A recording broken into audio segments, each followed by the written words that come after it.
Invesco mutual fund house ने एक नया एनएफओ लॉन्च कर दिया है और वो जो एनएफओ रहने वाला है वो एक बहुत स्पेशल सेक्टर का है। कौन सा है? Invesco India pharma and health care fund.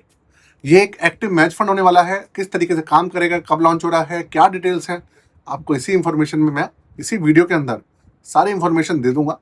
तो आपको एक ही काम करना है, एंड तक बने रहना है, स्किप नहीं करना है। और भैया वीडियो अच्छी लगे तो चैनल को सब्सक्राइब भी और वीडियो को लाइक करके जाइएगा।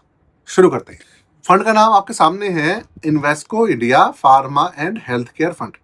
सबसे पहले इसकी डिटेल्स बता रहा हूँ, उसके बाद आपको इस सेक्टर के बारे में बताऊंगा कि एक्चुअल में ये सेक्टर कैसे काम करता है, कौन से स्टॉक्स है इसमें। तो देखिए, इक्विटी का रहने वाला है ये फंड। लॉन्च हो रहा है 18 अगस्त 2026 को और 1 सितंबर तक ये ओपन रहेगा। ओपन एंडेड स्कीम ही रहने वाली है और आधा प्रतिशत मतलब 0.50% इसका एग्जिट फ्लोट रहेगा। 1000 रुपये से minimum application, minimum lump sum, minimum SIP इस फंड में चालू हो जाएगी। इसके अलावा ताहिर बादशाह जी इसके फंड मैनेजर है और रिस्क लेवल इसका वेरी हाई है। और ये इसकी जो सब कैटेगरी है वो फार्मा है। देखिए, सारी डिटेल्स आपने देख ली, आप स्क्रीन को पॉज करके फिर से देख सकते हैं, आपके सामने सारी डिटेल्स मेंशन है। अगर इसके अलावा कोई इंफॉर्मेशन आप लेना चाहें तो आप कमेंट करके पूछ सकते हैं। अब मैं आपको बताता हूँ वो इंफॉर्मेशन जो कि आपको शायद किसी और वीडियो में, कोई और वीडियो आप जाके देखें तो ना मिले। देखिए, ये एक सेक्टर बेस्ड फंड है और सेक्टर है हेल्थ केयर और फार्मा। हेल्थ केयर में आते हैं हमारे सारे के सारे हॉस्पिटल्स, हमारी लैब्स, जितने भी इस तरीके के स्टॉक्स हैं, हमारी कंपनीज है, वो सारे इसमें आ जाते हैं।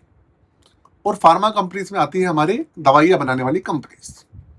तो इस तरीके देखा जाए तो जितना भी मेडिकल लाइंस के हॉस्पिटल, कोई फार्मा बनाने वाली कंपनीज है, वो लैब या फिर कोई इक्विपमेंट बनाने वाली कंपनी है फार्मा सेक्टर की, वो और वो लिस्टेड है, वो सारी कंपनीज इस सेक्टर बेस्ड फंड में आ जाएगी। देखिए, इंडिया के अंदर 2-3 सेक्टर ही ऐसे हैं जो कि जल्दी हिलते नहीं है। वैसे तो सेक्टर बेस्ड फंड बहुत ज़्यादा रिस्की रहते हैं, लेकिन कुछ सेक्टर्स ऐसे हैं जो कि कम रिस्की है। एक तो फाइनेंशियल सेक्टर है जो कि जल्दी गिरता नहीं है। क्रैश में तो गिरता है, सारे गिरते हैं, लेकिन वैसे नॉर्मल वे में नहीं गिरता है। एक फार्मा सेक्टर भी है, वो इसलिए नहीं गिरता क्योंकि मेडिकल लाइन है। अगर लोग बीमार पड़ेंगे तो उनको दवाइयों की ट्रीटमेंट की जरूरत तो पड़ेगी, इसलिए हमारा जो हेल्थ केयर सेक्टर है ना, वो अच्छा चलता है। और वैसे भी विश्व में हमारा हेल्थ केयर सेक्टर विश्व प्रसिद्ध है, आपको बताने की जरूरत नहीं है। जो कोरोना काल है उसमें आपने देखा था। और हमारा जो हेल्थ केयर पूरा स्ट्रक्चर है वो दुनिया में सबसे सस्ता इलाज होता है हमारे, ये आपको पता ही है इंडिया में। तो भाई, इस तरीके का है, तो इसलिए बहुत यूनिक फंड रहने वाला है। और ये एक एक्टिव मैनेज फंड है। तो ये ताहिर बादशाह जी जो है, इनके हाथ में पूरा पूरा कमान रहेगी एएमसी के पास, किस तरीके से वो इस फंड को पूरा मैनेज करेंगे। फार्मा सेक्टर जो है, ऑलरेडी फंड जो चल रहे हैं उनके रिटर्न्स वगैरह अच्छे रहते हैं और अच्छा काम करते हैं। इन्वेस्टर्स को अच्छा एक तरीके से बेनिफिट हो जाता है। तो भाई, इस तरीके का फंड है, नया है, तो बाकी चीजें भी सोचनी होती है। इस चीज का हमेशा ध्यान रखिएगा। एक चीज मैं आपको बता दूं इस फंड के बारे में, तो मैंने आपको बता दिया।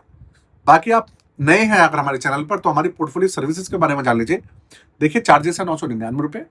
आपके पास पोर्टफोलियो है, बहुत बड़ा है, ओवरलैपिंग हो रही है, स्टॉक्स हैं, म्यूचुअल फंड्स हैं, 10, 15, 20, 25, 50 ऐसे स्टॉक म्यूचुअल फंड्स हैं आपके पास। तो भाई, रिव्यू कराना, चेकिंग कराना आप करवा सकते हैं। अगर कराना चाहें तो चार्जेस 999 रुपये है। सारी डिटेल्स यहाँ पर मैंने मेंशन की हुई है, आप चेकआउट कर सकते हैं। व्हाट्सएप नंबर ये रहा और डिस्क्रिप्शन के अंदर भी मैंने और डिटेल्स दे रखी हैं जो कि काम की है। बाकी इस एनएफओ के बारे में आप कुछ भी जानना चाहते हैं तो कमेंट बॉक्स आपके लिए ओपन है, आप पूछ सकते हैं। और जाते जाते चैनल को सब्सक्राइब करके जाइए दोस्तों। आज के लिए जय हिंद।